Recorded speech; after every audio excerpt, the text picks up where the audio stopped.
A quiet school parking lot in Boston. Late afternoon. Parents and buses are already gone. A woman stands beside her broken car, frustrated. Hood open, phone in hand. No help is arriving.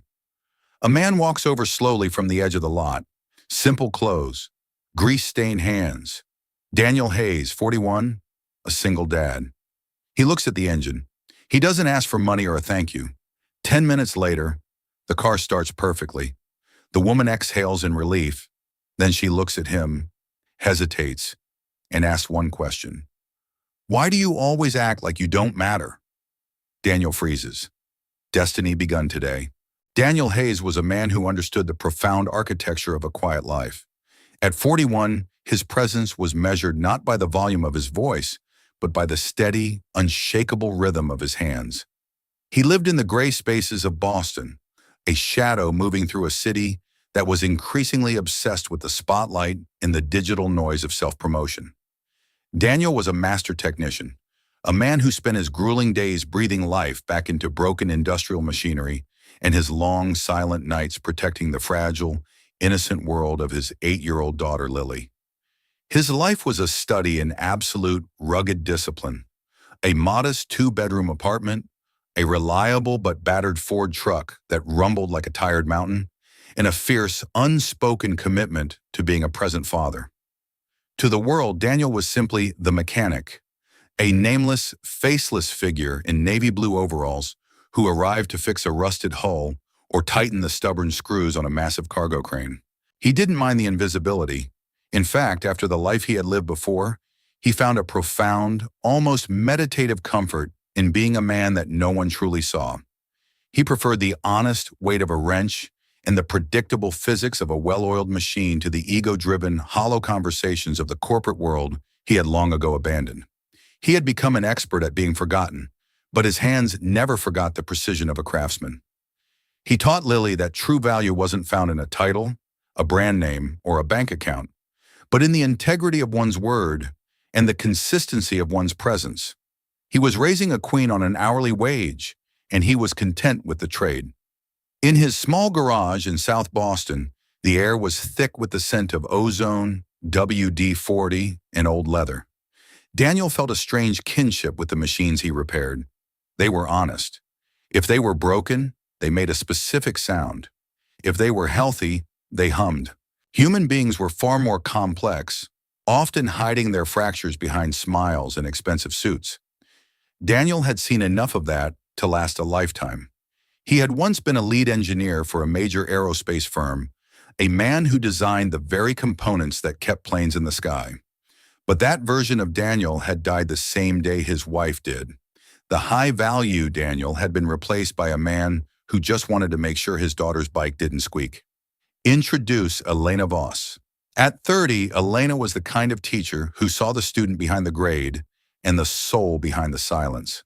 She was intelligent, observant, and possessed an empathy that often felt like a sixth sense, a radar calibrated to detect the subtle frequencies of human pain. She had been Lily's teacher for 6 months, and in that time, she had developed a quiet, lingering fascination with Daniel Hayes. She noticed him every morning at the school gate, always exactly 5 minutes early, always standing in the same spot near the old oak tree, and always wearing that same faded canvas work jacket.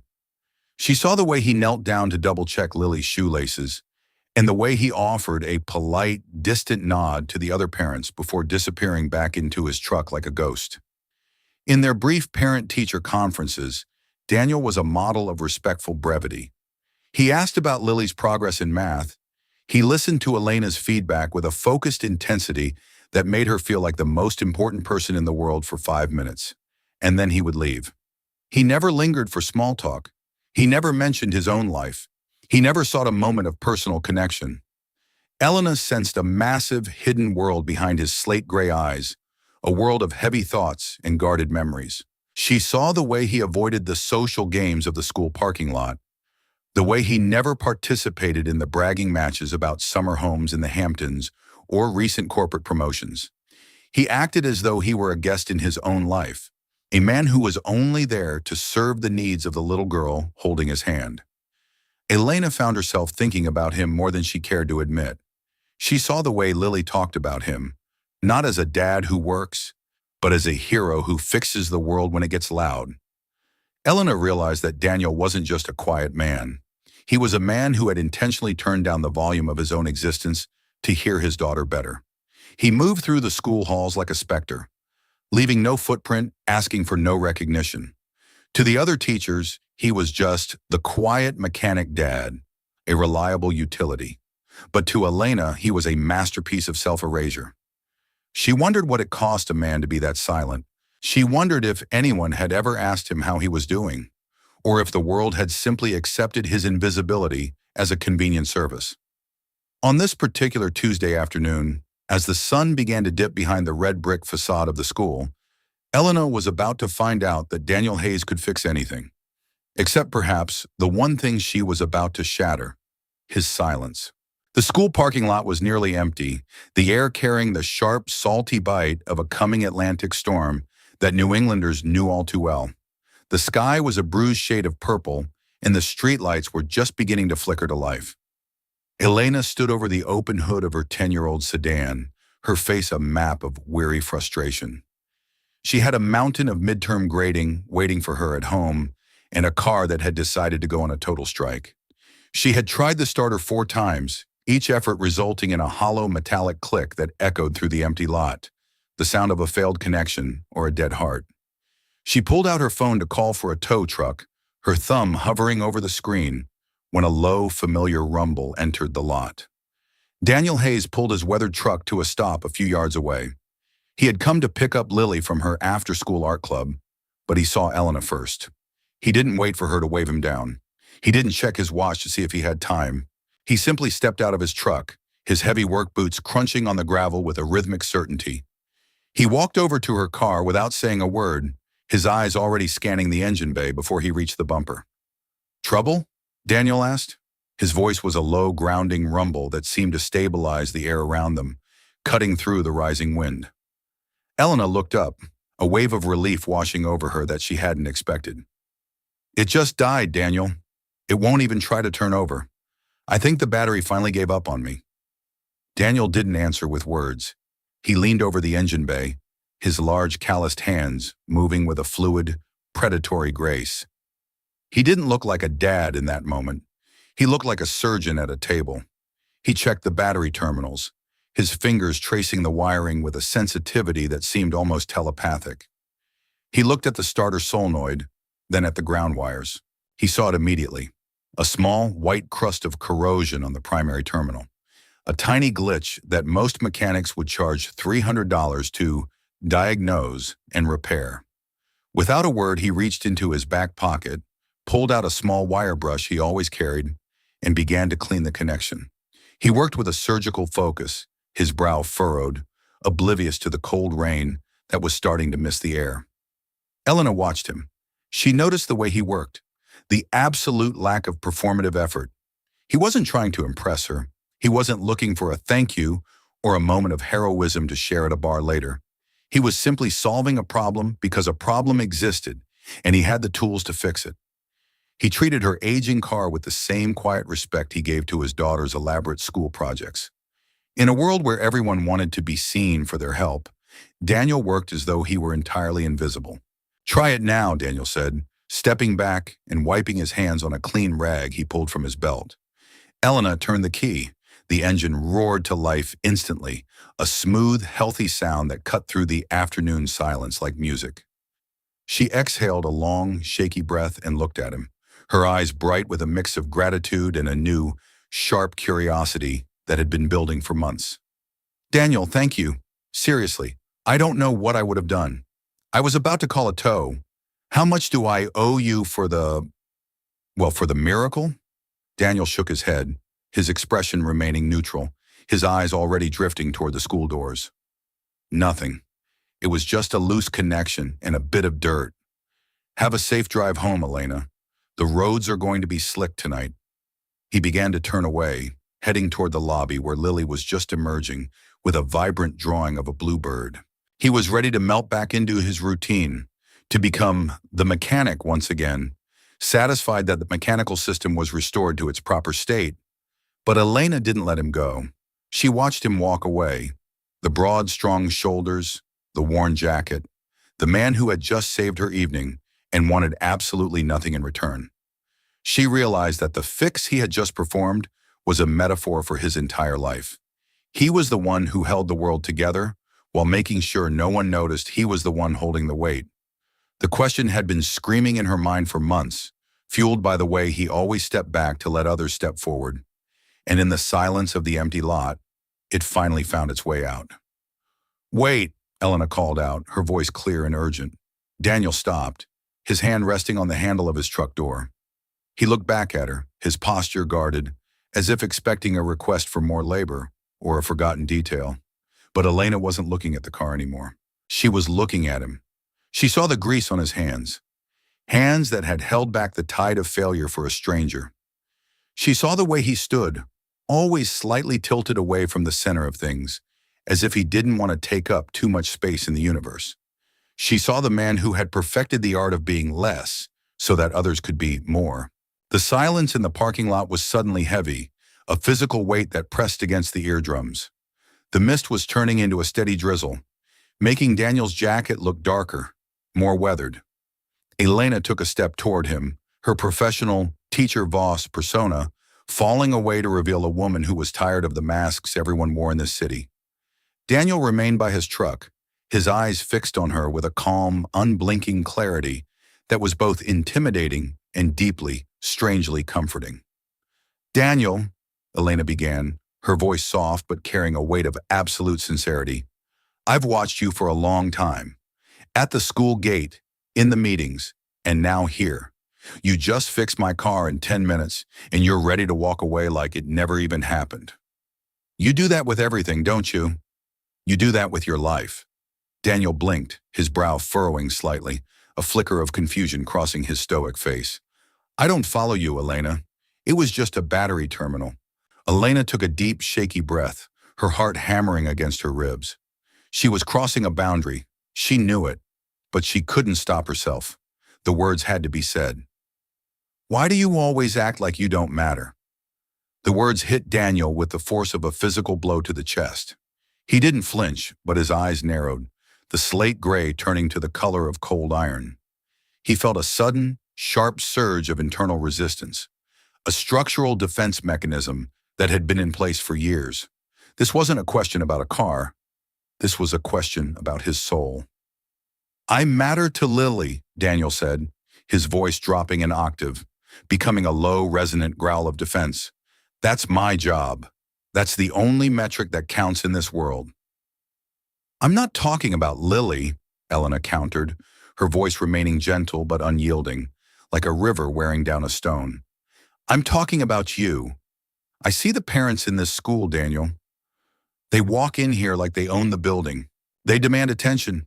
They take credit for things they didn't even do. And then there's you. You're the most capable, most intelligent person I've met in this city, yet you spend every waking hour trying to be invisible. You help everyone. I've seen you fix the playground gate on your weekend. I've seen you help the janitor with the boiler. But you disappear the second the job is done. You act like your very presence is a burden you're trying to minimize for everyone else." Daniel looked away, staring at the old red brick walls of the school. He felt a strange, uncomfortable heat rising in his chest, a feeling he hadn't felt in 5 long years. He wasn't used to being analyzed. He was the one who did the observing. He was the one who diagnosed the flaws. Having the lens turned on himself felt like a catastrophic structural failure he couldn't repair with a wrench. "I'm a mechanic, Elena. I fix things. That's what I do. I'm a utility," he said. But even to his own ears, the explanation sounded thin, hollow, and entirely unconvincing. "No," Elena said, stepping even closer, her eyes locking onto his with a searing clarity that made him feel exposed. "You're a man who is hiding. You've built this massive fortress of reliability and quietness to keep the world at a distance. You act like if you don't take up any space, no one can hurt you. You act like you're a supporting character in your own story. But you're wrong, Daniel. When you act like you don't matter, you're telling the world, and more importantly, you're telling your daughter that the person who does the hard work, the person with the most integrity, is someone who should be ignored. Twist 1. The psychological mirror. Daniel realized in a sudden, sharp moment of clarity that Elena wasn't just talking. She was describing his own internal blueprints. He had spent 5 years trying to be a functional ghost for Lily's sake. He thought that by erasing his own needs, his own voice, and his own presence, he was making more room for her to grow. He thought that by never taking credit, he was avoiding the pride that had led to his downfall in his previous life. He had mistaken invisibility for humility and silence for strength. He realized that his quiet life wasn't a choice of peace, it was a choice of fear. Twist 2. The realization of a father. He looked toward the school lobby. Lily was now standing a few feet away, holding her bluebird drawing and watching them with a look of intense, quiet curiosity. She was mimicking his posture, the slightly tilted head, the guarded stance, the way he tucked his hands into his pockets to hide the grease. He realized with a jolt of soul-chilling clarity that Elena was right. By acting like he didn't matter, he was teaching Lily that her father, her hero, was someone who belonged in the shadows. He was teaching her that the good man stays in the background, while the loud man takes the stage. He was teaching her that she, too, should one day choose to be invisible. The silence in the lot was no longer empty. It was filled with the heavy, necessary realization of a man who had finally seen his own reflection in the eyes of someone who cared enough to look past the overalls. Daniel Hayes, the man who could fix any engine and bridge any gap, realized he was the one who was broken. And for the first time in 5 years, he didn't try to walk away. He didn't look for an exit. He stayed. He stood in the light of the setting sun, with the rain on his face, and let himself be seen. If giving everything doesn't mean losing yourself, type, I matter too. Daniel leaned back against the cold metal of his truck, the steel feeling grounding against his spine. He looked down at his grease-stained hands, then back at Elena. The single dad mask, which had been his only skin for 5 years, finally began to slip, revealing the raw, ancient vulnerability of a man who had been running from himself for a long time. I lost my wife 5 years ago, Daniel said, his voice barely a whisper, yet it carried more weight than any shout. Sarah was the light in the room. She was the one who made the noise. She was the one who mattered. When she died, the room didn't just get quiet, it went dark. I realized that all the ambition I had, all the mattering I was doing in my high-level career, didn't save her. It didn't keep our world from collapsing into the dirt. He took a slow, deep breath, the cold air filling his lungs. I made a promise at her funeral. I promised that I would never be the one who wasn't there. I walked away from a senior engineering role because it wanted every hour of my day and every ounce of my soul. I took the grease in the overalls because it meant I could be the floor for Lily. I thought that to be a good father, I had to stop being anything else. I thought that if she was okay, I didn't need to exist. I was content being the ghost in the machine because ghosts don't have to feel the weight of failure. Elena listened with a stillness that was both comforting and profound. She didn't offer a cliché about moving on or a patronizing smile. She simply sat with the weight of his truth, letting the rain wash over the moment. But you aren't a ghost, Daniel, Elena said softly, her voice a steady anchor. You're the engine, and engines only work when the parts are healthy and the fuel is clean. Lily doesn't just need a provider. She needs a father who believes in his own worth. She needs to see that a man of character is a man who stands tall in the light, not someone who hides in the shadows of his own grief. Daniel looked at Lily, who had walked up and taken his hand. Her small, warm fingers felt like a lifeline against his cold, calloused palm. He realized that for 5 years he had been protecting her from the world, but he had also been denying her the chance to be truly proud of him in public. He had been a hero in the dark, but a shadow in the light. He had been so busy building the foundation that he had forgotten to live in the house. I've been so busy making sure the foundation didn't crack, Daniel admitted, a small, weary, but genuine smile finally reaching his eyes for the first time. I forgot that the house was supposed to be lived in. I forgot that I was part of the family, not just its architect. Elena reached out and placed a hand on his shoulder, a simple grounding gesture of solidarity that bridged the gap between teacher and parent. That doesn't mean you don't matter, Daniel. It means you're the one who matters most of all. The emotional tension of the afternoon finally began to drain away, replaced by a heavy, necessary clarity. Daniel realized that Elena hadn't just asked a difficult question, she had given him back his name. She had reminded him that he was more than a mechanic, more than a widower, and more than a provider. He was a man who deserved to take up space in the world. He stood a little straighter, the weight on his shoulders feeling less like a burden and more like a mantle. Daniel didn't leave the school parking lot the same man who had entered it. The question remained in his mind like a beacon, guiding him toward a new kind of strength that didn't require invisibility. That night, as he helped Lily with her fourth-grade math, he didn't just give her the answers or watch her work in silence. He talked to her about his day. He told her about the car he fixed and the conversation he had with Miss Voss. He watched her eyes light up as he shared a piece of himself that he usually kept locked away in a vault. The next morning at the school gate, Daniel didn't offer the usual distant, polite nod to the other parents. He stood tall. He spoke to another father about a local community project. He looked Elena in the eye and offered a genuine, warm smile that reached all the way to his heart. He didn't hide his grease-stained hands. He wore them like the medals of honor they were. He realized that those stains were the proof of his dedication, not the mark of his status. He began to take up space. He volunteered for the school's technical committee. He started a small weekend workshop for kids in the neighborhood to learn how to fix their bikes. He realized that by being visible, he was actually protecting Lily better than he ever had in the shadows. He was showing her what a man of integrity looks like when he isn't afraid of the light. Final scene, weeks later, the school parking lot again, another late afternoon. Elena is walking toward her car when she sees Daniel's truck. He isn't fixing an engine this time. He is sitting on the tailgate of his truck with Lily, showing her how to use a real compass and map.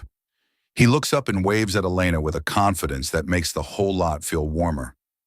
There is no more awkwardness. There is no more distance between them. There is only a profound, wordless understanding. Elena realizes that by asking one difficult, piercing question, she had helped a man rebuild the most important machine of all, his own soul. And Daniel realizes that the greatest thing he can ever fix is the way he sees himself. As he drives away with Lily, the Boston skyline glowing in the rearview mirror, Daniel feels the engine of his life humming with a new, healthy rhythm. He is no longer a ghost. He is a father. He is a man, and he matters. Final voiceover ending. He thought being a good father meant giving everything away until he became a ghost in his own life. He believed invisibility was the ultimate shield for his daughter's heart. But he learned that the people who need you most also need to see you as someone who matters. Because true strength isn't in staying hidden. It's in being brave enough to let the world see the man behind the machine. If this story touched your heart, subscribe to Chip Healing Stories, where true connection begins with a single brave question.